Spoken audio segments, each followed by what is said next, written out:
Buenos días. Estamos en el tema más bonito de toda la AME. Nos encantan los linfomas. El tema que me corresponde ahora hablar para ustedes es acerca de los linfomas, desde las bases del diagnóstico, cómo se ha ido evolucionando a lo largo del tiempo, cómo hemos ido diagnosticando a los linfomas. Efectivamente, en el área de el IMSS llevamos la clínica de linfomas. Es una clínica sumamente grande y que en muchas ocasiones dejamos de largo algunas situaciones que no consideramos deban la importancia que deben de tener, ¿no? Voy a empezar hablando un poco de los antecedentes. Y siempre me gusta iniciar hablando de cómo fue la evolución de los linfomas, ¿no? Recordemos un poco que dentro de los antecedentes, desde Thomas Hodgkin, que fue la primera persona que describe a los linfomas, él no fue tan reconocido inicialmente, ya debido a pues, que tenía muchas creencias religiosas y demás, y no fue reconocido tan ampliamente ni haber estado en un hospital renombrado, pero sin embargo él hizo las primeras descripciones, ¿verdad?, de los linfomas, en donde en su trabajo publicado en algunas alteraciones mórbidas y de los ganglios y del vaso,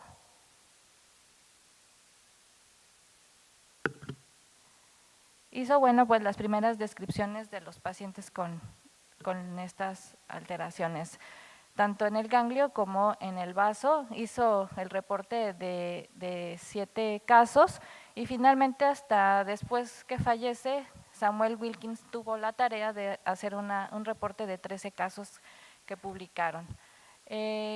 Históricamente, recordemos nuestras descripciones iniciales, ¿no? Tenemos entonces que desde Telange, en 1872, describió con detalle la presencia de las células linfoides, algunas células plasmáticas, y bueno, aquí podemos ver una célula que se describe como de Rieder-Sternberg. Rudolf Virchow lo describe como un linfosarcoma, y Karl Sternberg y Dorothy Red, que finalmente fueron los que concluyen que se llaman una diferente a las enfermedades como la tuberculosis atípica, y que además los pacientes tenían síntomas B, ¿no? Y a lo largo de la historia entonces tenemos las diferentes clasificaciones, ¿verdad?, en donde al final es la posibilidad de establecer nuestros diagnósticos.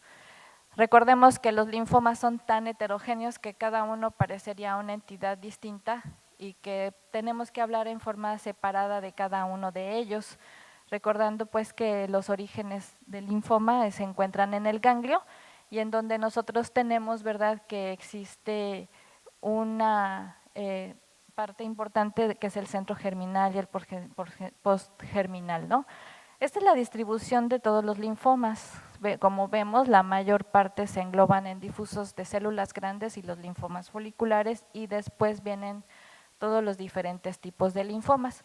Los índices pronósticos internacionales que se han hecho se basan principalmente en saber pues cómo nos va a ir con los diferentes tipos de linfoma. Y entonces tenemos que se han hecho clasificaciones como el IPI, en donde valoraron pues la edad, el status performance, los sitios involucrados nodales, extranodales, y les dieron un riesgo.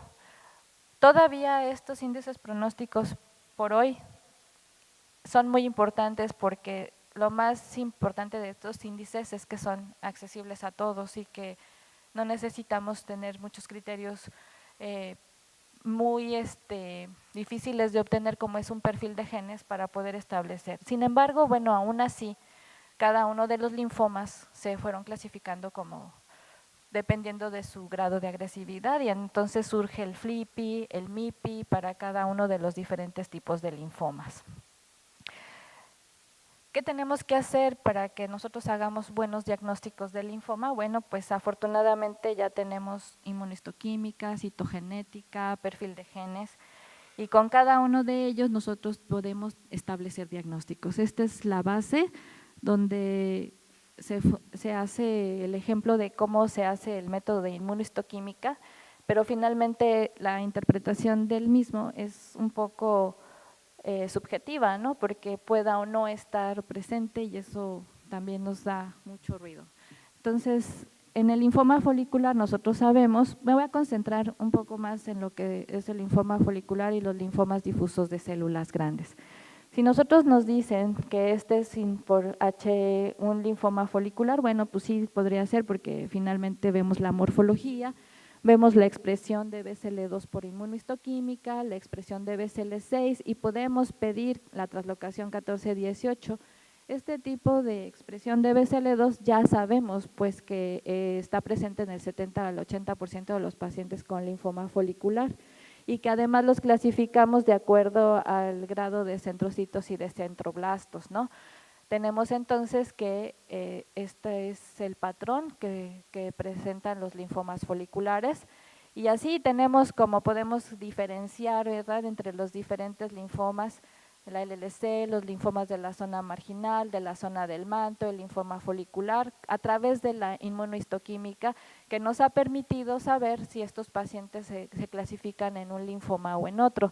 La expresión de BCL2, la presencia de ciclina D1 y la translocación para los linfomas T anaplásicos ALK positivos.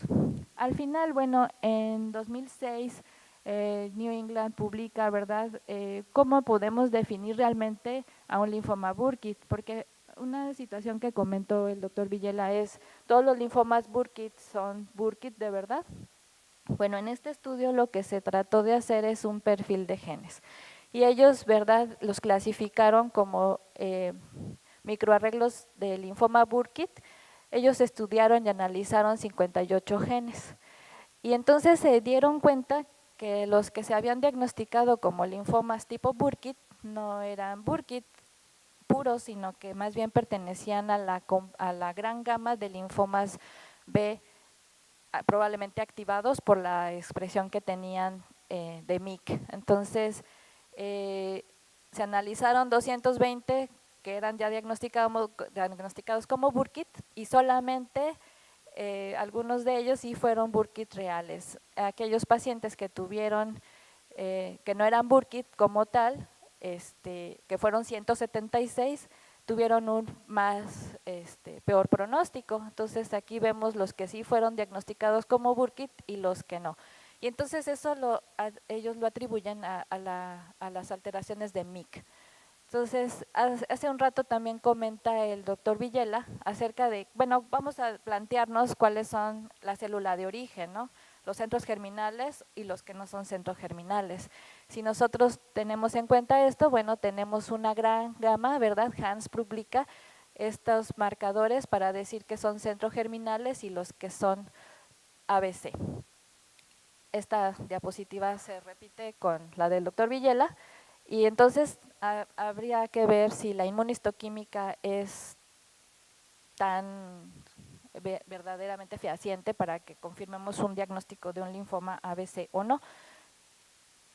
Y aquí tenemos lo que comentaba, los 3 marcadores o los 4 marcadores, pero lo que define y en conclusión lo que vi es que si un marcador está presente es que el CD10 deba de estar presente para poder decir si es un centro germinal o no.